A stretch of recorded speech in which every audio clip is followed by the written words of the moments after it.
Classic Restos, proudly brought to you by Shannons, insurance for motoring enthusiasts, Main Lube Lubricants, and your local Repco store.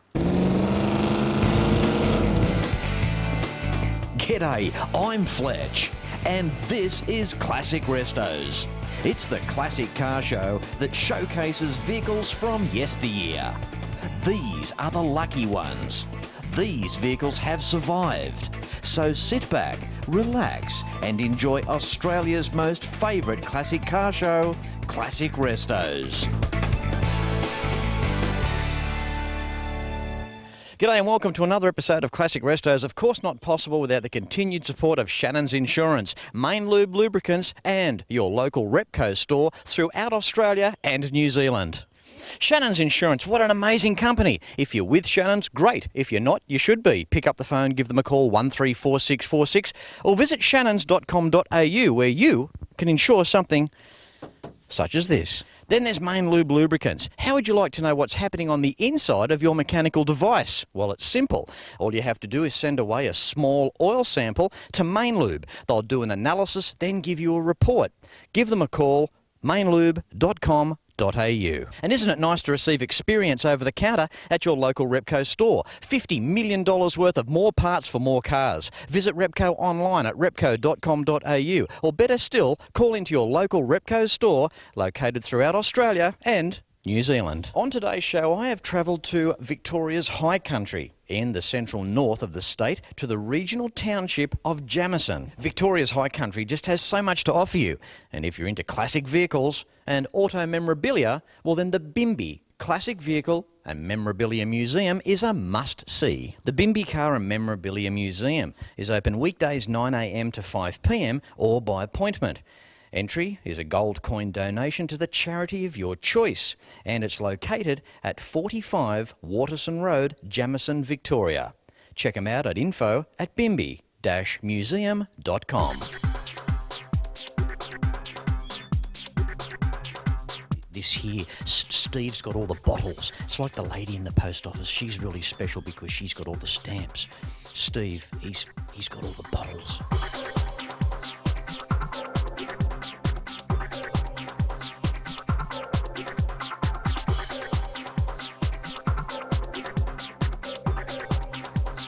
Have a go at all the stuff around here. Look, you know, never worry.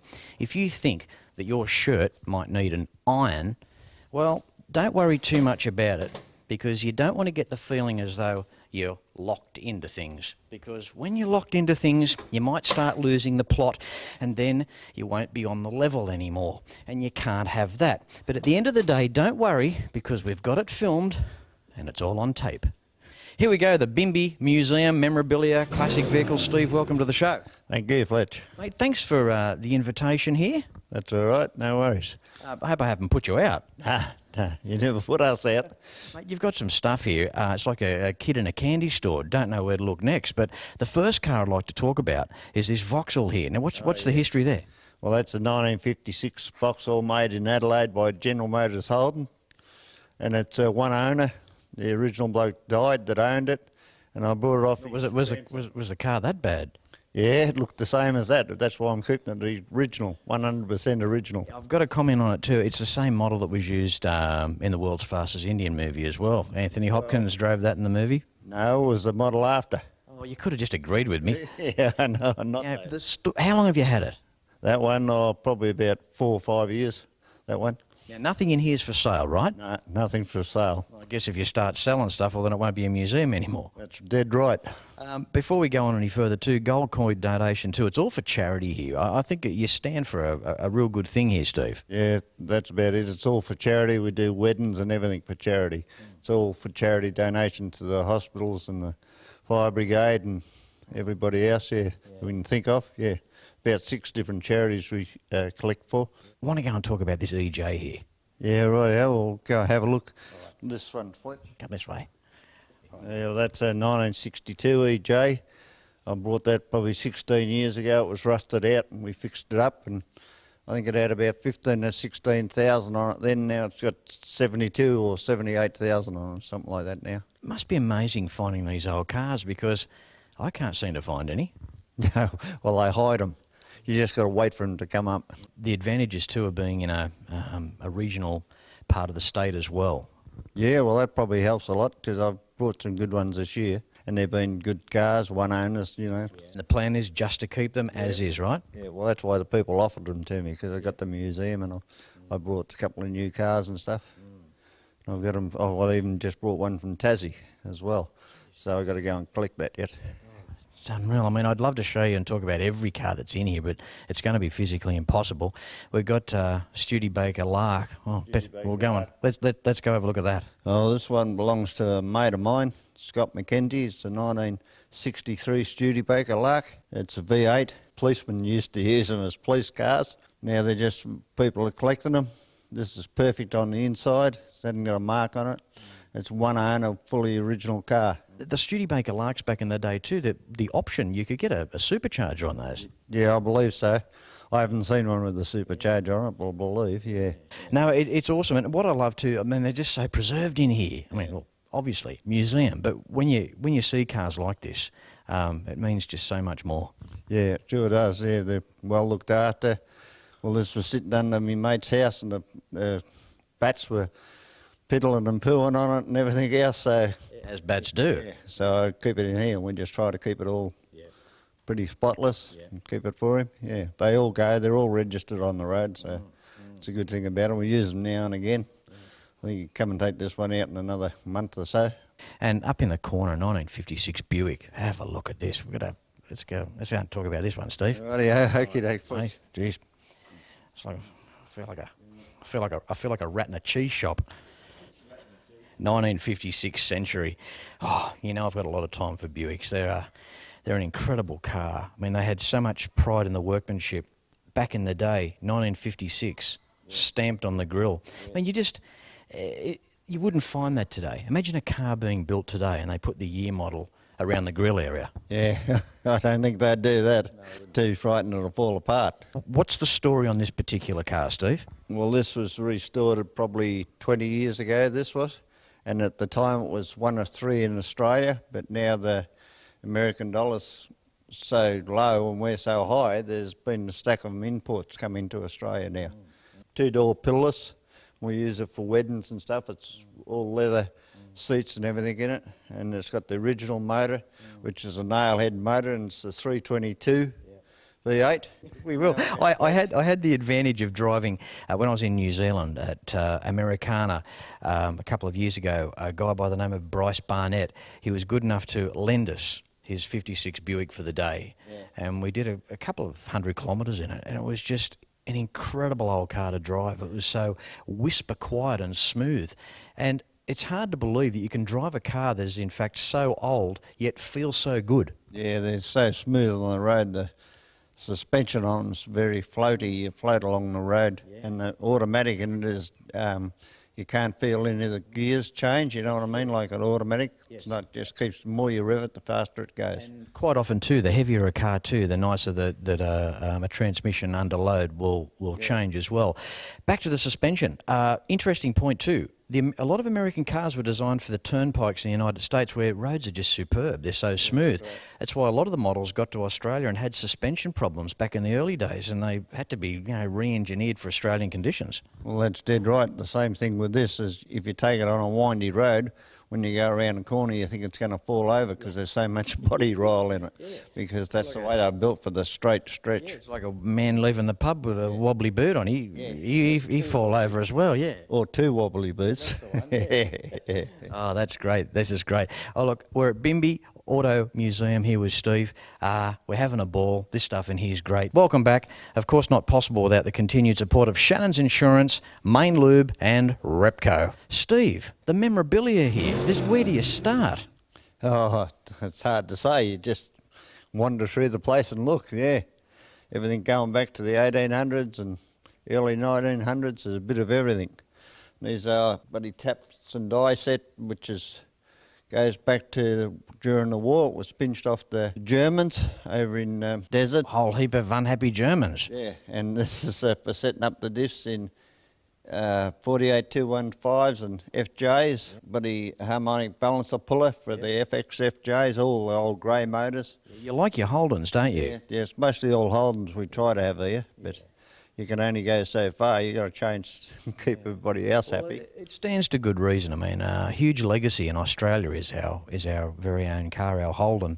And just recently went to the FX FJ Nationals at Bathurst in New South Wales, and what a turnout! Around 160, 170 cars turned up. It's just good to see so many in one group. Yeah. Now, mate, you've got some radios up there too. You've got a thumb wheel radio there. Looks like that's out of a Statesman around HQ. Yeah. Yes, that's right. And then you go on to the end one, that's out of a 48 215, the original first Holden. Wow. The next one's the big whopping one's out of a Buick. Out of the Buick here. Look at look at the size of the radio. It looks like he put Caro in the back of him and it's a heater. Yeah, well, the thing is, the youngster always got to have everything bigger and better than everybody else, so they make it bigger even if it doesn't bloody work as good. yeah. Gee, do you think so? Yeah. They're good at it, aren't they? Yeah, that's dead right. Yeah. And we move on through. Look, we've got horns there. We've got a piston there. I mean, this is the sort of stuff that, you know, you come in and you can look around just for, you can occupy a few hours instantly. Yeah, that's right. We've got tons of stuff to see, to look around, see radios and all the emblems down the other end for the cars, off the Dodgers and Chevs and stuff. Let's go and have a look at some emblems. You want emblems for cars? This bloke Steve, he'll show you emblems. What have we got here, mate? Well, these are mirrors. These are off they're off FCs and stuff, and these ones are off FXs, 48 215s, and the grills and headlight rims are off 48 215s, tail lights off 48 215s, and the headlight rims are off 48 215s, and then the emblems. Have you got anything for 48 215s? Yeah, you got everything for 48 215s, yeah. Emblems, they're off the bonnet, J tail lights and stuff. Pontiac stuff, bloody Dodge stuff down there off front of Dodges. There's a bit off everything. I love early photos too, the one there above the clock. Oh yeah, anniversary limited edition one on the Holdens. Do you know what city that is? First tow truck in Victoria up there, back in 1909. The first one in Victoria? Yeah. First tow truck in Victoria. That's you'd almost need like a second tow truck to tow that one in case it broke down. That's down the peninsula. Yeah. Newspaper clippings are always interesting too. Yeah, that's right. Well, we save everything in newspaper clippings, old stuff and new stuff, on all the FXs and every sort of Holden you can think of. Amazing stuff. Let's go along a little further. We've got some oil cans and stuff. I find that interesting as well. Yeah, well, they all start from going back years ago. The ones up here, the first ones, there's a whole set of Esso up there. They're not oil cans. Well, they are oil cans, but they're ones you're just pouring your oil into. Then you go on to the bottle ones up there, which will start off with Castrol, fill of bottles and stuff. And then all these are the old petrol cans from off the two model Fords and Chevs and Dodgers and everything, which was clipped onto the side. And then this one at the far end, which is very rare, that's just for water, that's clipped on the other side, not for drinking, just for water for your car. It's got written on it, not for drinking. And they got this up behind us is a water cannon for fighting petrol fires. And there's all bits and pieces of tools, old tools and stuff here, which is, back in the bloody early 1900s and stuff. There's some beautiful old stuff. Now, Steve, this shed we're in now, this is one of four? Four, yeah, that's right, one of four. Right. Yeah, we have these. We have two here. We show everything, and then the other ones where we work on the cars and stuff. Yeah, you could quite easily spend a day here. Quite easily spend a day here, just having a walk around. Well, we've just walked down about 50 metres to this shed here. Beautiful H Station Wagon. Look at this. This is glorious. What's the go here, Steve? How long have you been working on this? Well, this one they're working on for 5 years roughly. But it's been gone all the way through from bottom to top. It's been turned over on tyres. It's had everything, all the rust cut out of it and everything. Brand new motor in it, new upholstery. It's had everything in it. Had all new chrome bumpers and everything in it. Been right through it from top to bottom. Mate, it's beautiful to see the original 149 sitting in there and hosting its Strongberg carby. It's just, just love it. Yeah, well, that just was built, and that was probably $3,000 to get it built. like everything costs money. Like you probably still spend $20,000 to build a car like this, plus your time. By the time you buy everything, all the chrome work and everything being done, it costs a fortune. But sometimes with your time, there's a lot of love there, mate. It's a lot of love work, this, isn't it? Yeah, that's right. Yeah, spend a lot of time on them. The thing is, look, you know, you've got to do something with your time, whether you're playing golf or watching television or going for a walk or whatever, going for a swim, whatever you find to do. Some of us like to restore a car in our spare time, and that's hard to put a price on. That's right, Fletch, it is. You can't put a price on your own time. You can't even work out your own time. If you did, you'd be looking at probably thousands of hours by the time you spend 5 years on a thing or 6 years to build one, you know. Quick history on the wagon. What can you tell us? Where is it from? Who owned it? Well, this belongs to me mate Jerry and Ray across the road. So they had the motor, been seized 3 times, the motor, heat seized.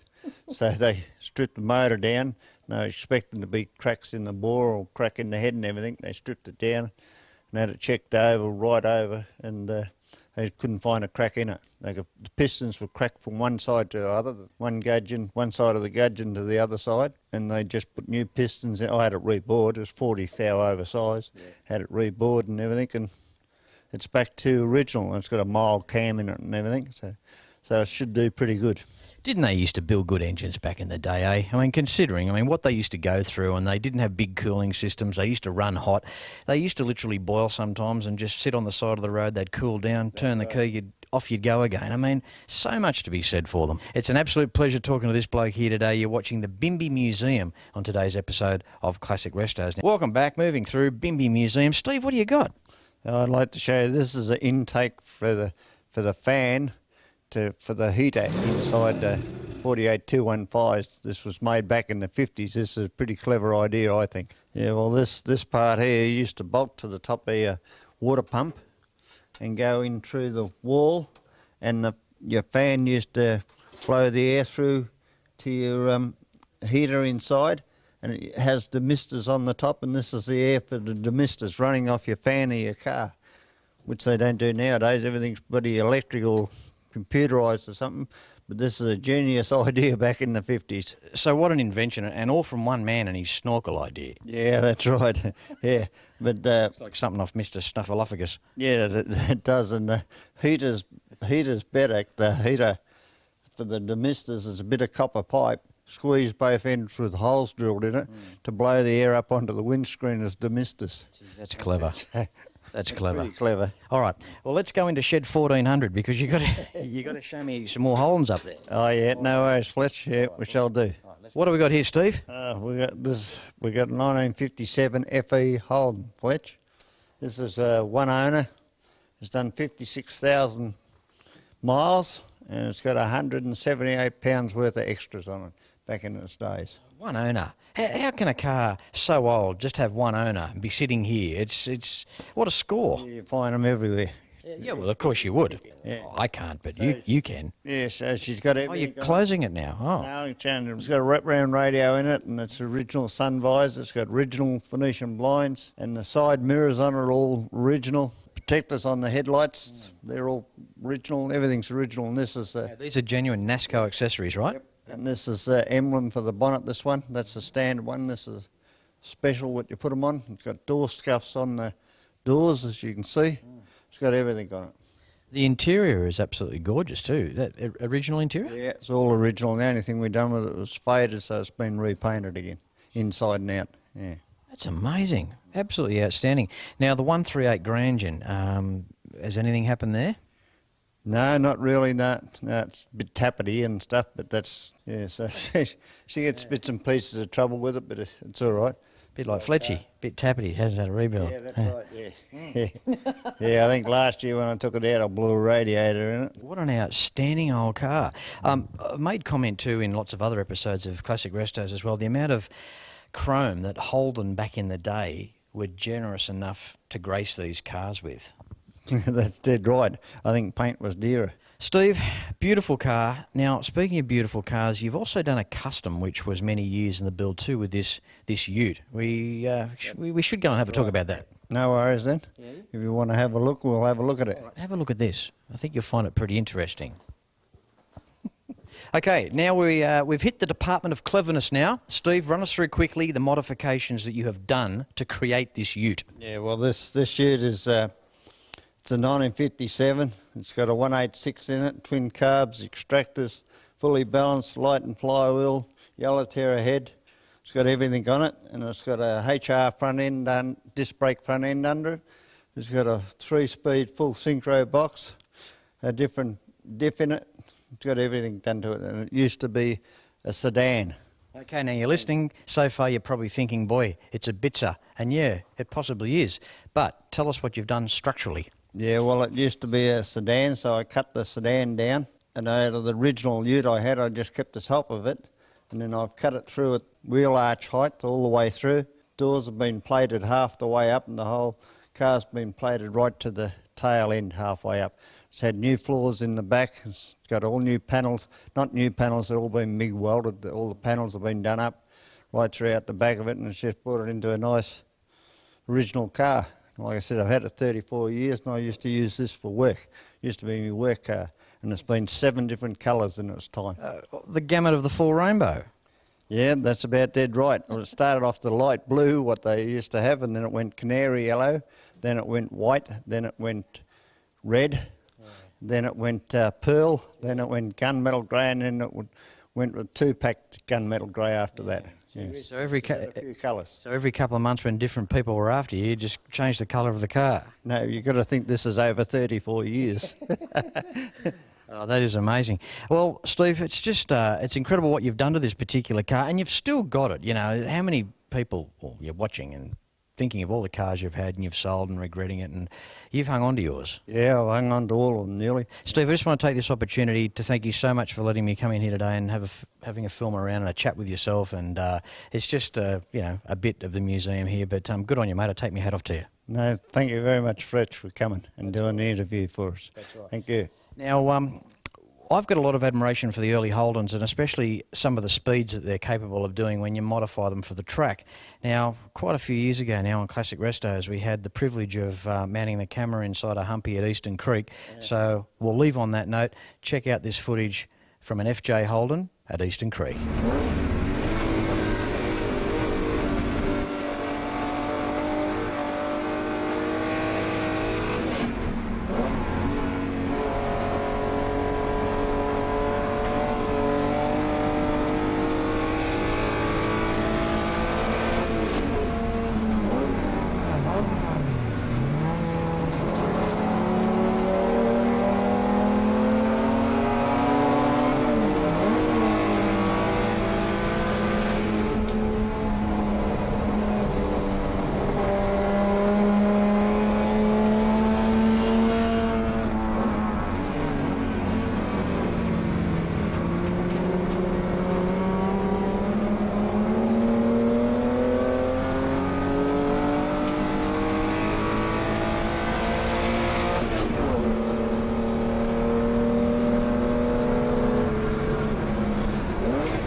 Well, how good was that? I hope you've enjoyed just a little bit of the Bimby Museum on today's episode of Classic Restos. Now, classicrestos.com.au, that's the website that you need to find out how my major sponsors can help you. There's also information there on the DVD boxed sets, travelling Route 66, and of course, buying Classic Restos t-shirts.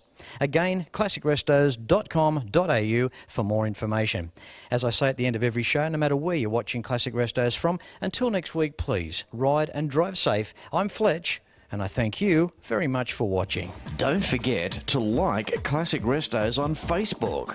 Facebook.com/Classic Restos TV. And episodes can be seen at shannons.com.au. Well, there goes another Classic Restos. Thanks for riding along with me. For DVD sets and to contact the major sponsors, go to classicrestos.com.au.